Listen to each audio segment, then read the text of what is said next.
at the record. And by the way, I'm quoting once again from the congressional record from the House of Representatives, January 15th, 1962, page 215. Now let us look at the record. According to Treason, longtime Secretary General of the United Nations, he stated flatly that there was a secret agreement between Alger Hiss and Molotov to the effect that the head of the United Nations military staff should always be a communist. I'd break here, folks, to let you know, Alger Hiss was himself a communist, was arrested, tried, and convicted of espionage against the United States government working for the Soviet Union, was sentenced to prison. The liberals in the nation now have been trying to get him exonerated. He cannot be exonerated because it is the truth. He was the one responsible for the writing of the United Nations Charter. He is the one that made this agreement with Molotov that the head of the military forces for the United Nations would always be a communist. If you will check the record, you will find that the head of the military forces for the United Nations has always been a communist, is now a communist, and according to the agreement, always will be a communist. That needed to be explained. And I continue. That agreement has never been broken, and we have had a succession of communists filling that post, the present one being Mr. Arkadov. As a first consequence of this treasonous agreement, this country lost its first military engagement in Korea at a cost to this country of more than $20 billion and 145,000 American casualties, to say nothing of the honor and prestige of this nation. This was the first war in which we engaged not as the United States military forces, but as a United Nations force, although we contributed 90% of the men and the money. How convenient this was to the communists to have one of their own men as head of the United Nations military staff, who reviewed all orders going from the Pentagon to General MacArthur and gave them to our enemy before General MacArthur even received them. The enemy, which consisted of the Red Communist Army and Russian equipment and flyers, was driven back to the Yalu River and given sanctuary on the other side. General MacArthur could have destroyed the enemy in short order had he been permitted to pursue them across the river from whence they came. Because General MacArthur could not, in good conscience, follow these orders, he was recalled, and the Korean War ended in dismal defeat thanks to Harry S. Truman, 33rd degree Freemason of the Scottish Rite, and was past Grand Master of the Grand Lodge of the Scottish Rite of Freemasonry of the state of Missouri. He is the one who signed the United Nations Treaty, pushed through Congress, and passed and signed into law the UN Participation Act, created the Veil of National Security, the Central Intelligence Agency, and staffed them with members of the secret societies to work in secret to destroy the sovereignty of all nations and bring about a one-world totalitarian socialist government. There are traitors all around us. Joseph McCarthy, ladies and gentlemen, was correct. He just didn't know what to call them, and he didn't have a chance. Once the socialist-controlled press began to vilify him.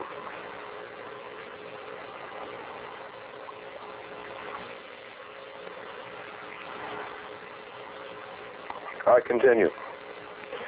We were sold the United Nations on a promise of peace, but we failed to realize that this peace was to be on communist terms. In fact, it was to be a total victory for the international communist conspiracy. Our faith in this hope was so firm that we were lulled into a state of false security while the communist world gobbled up 15 or 14 countries, bringing 800 million people under their domination. Russia has used the veto power nearly 100 times. The United Nations has been completely unable to bring any degree of peace, and Russia itself has created 13 or 14 military conflicts between the East and the West. But bear in mind, this is from the congressional record of the House of Representatives, dated January the 15th, 1962, folks. 1962. I continue. The United Nations has not as yet passed a resolution of censorship against Russia for its Hungarian bloodbath, but rather stood idly by and helped to betray the Hungarian freedom fighters into the hands of Russia. It could not even get a censorship resolution against India for its military invasion of Portuguese enclaves. Further, Mr. Speaker, what, may I ask, is the United Nations doing to prevent President Sukarno of Indonesia from carrying out his military attack against the island possession of Holland, which lies more than 1,000 miles away from Indonesia? Is colonialism under Holland a bad thing, but colonialism under pro-communist Indonesia a good thing? I have been unable to get any rationale on this question. In fact, it has passed no resolutions of condemnation against Russia or any of its satellites or against the so-called neutral countries, but busies itself with resolutions of condemnation against our allies such as Portugal, Holland, and France. Our defeat in the abortive Cuban invasion can be laid on the doorstep of the United Nations, as the United Nations Treaty prohibits us from engaging in any military operations without the consent of the United Nations Security Council, in which Russia holds the veto power.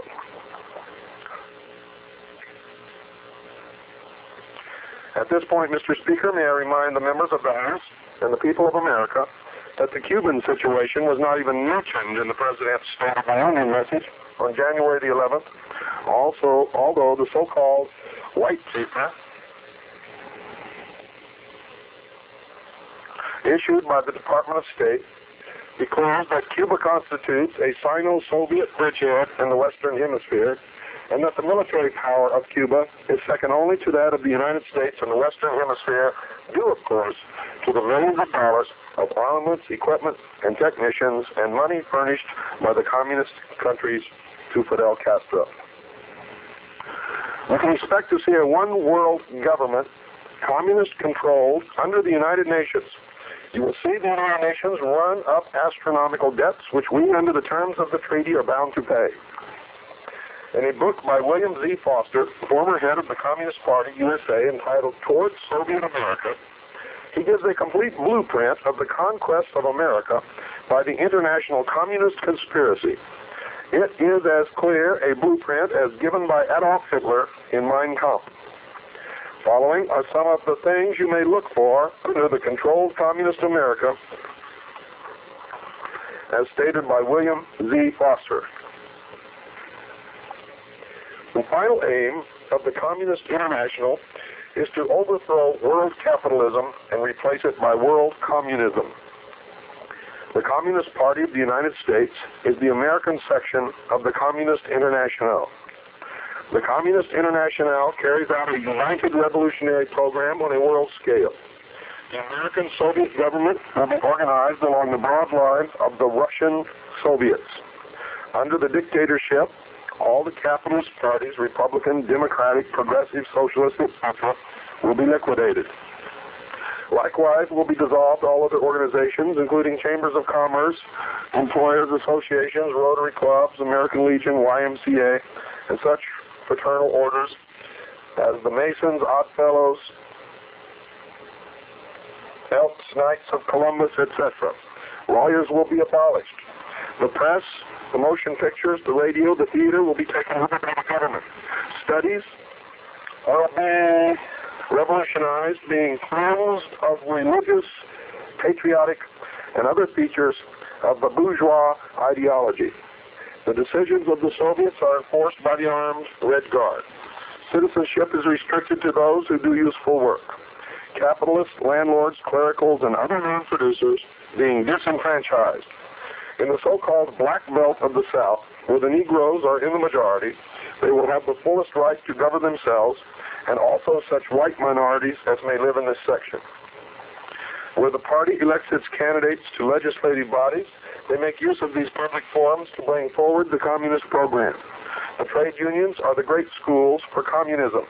Religion has sanctified every war and every tyrant, no matter how murderous and reactionary. The free American women, like her Russian sister, will scorn the whole of bourgeois sex hypocrisy and prudery. Ladies and gentlemen, as I've been saying on this show, all of you who are helping to bring this about will be the first ones, according to their own admission, whom they will eliminate. And these fools don't even understand that. These are the same people that Stalin eliminated when he took power in Russia. These are the same people that were eliminated in Cuba. These are the same people that were eliminated after the French Revolution. So on and so on and so on, right down the line, folks. The same people who bring them to power are the first ones that they always destroy. The intelligentsia always bring them to power in concert with the secret societies who infiltrate and work from within, and these are the people that they always destroy first. It's never failed. Once they come to power, they know how they got there, and they destroy the people who brought them to power so that someone else cannot be brought up to depose them. These are also